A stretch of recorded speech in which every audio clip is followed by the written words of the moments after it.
Hello and welcome to day 45 of our 2790 series. Today we're reading in Romans again, Romans chapters 10, 11, and 12. The beginning of this reading is about the nation of Israel and Paul's desire and his longing for Israel to be saved. And he preaches, he loves to preach to Jewish people at the synagogue, but he consistently gets rejected time and time again. And so he has this internal struggle. Does this mean that the people of my inheritance, the people of who I came from, that they're going to be condemned and damned? And he helps us to understand that the person and the work of Christ is grafted into what God had promised the chosen people of Israel, that they are not part of us, we are part of them. And they are made whole and complete because of our joining together with them. Does that mean all of Israel is saved? All of the real Israel, Paul says that.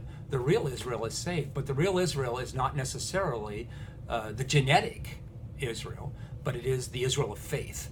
And so Paul is helping us to understand that we get grafted into this tremendous choice that God has made for humanity.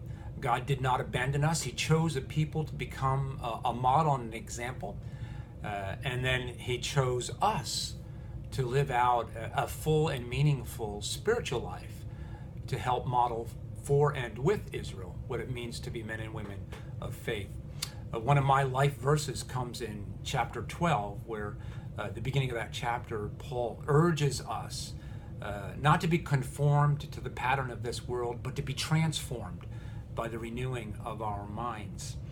And I've spent a little time looking at these and these verses and understanding that conformation to this world takes time. It's the things that we do every day that push us to be conformed to things that are not of God. And the transformation of our minds and our wills unto godliness takes time. It's not something that happens in a moment, but it happens over time. And I know that the urgings and the temptations are very real to not be transformed. One of the things that I have learned is that when the Spirit of God talks to me and tries to help me to remember or convict me or to transform me, one of the first things that I try to do is defend myself. And I do that usually by blaming the messenger.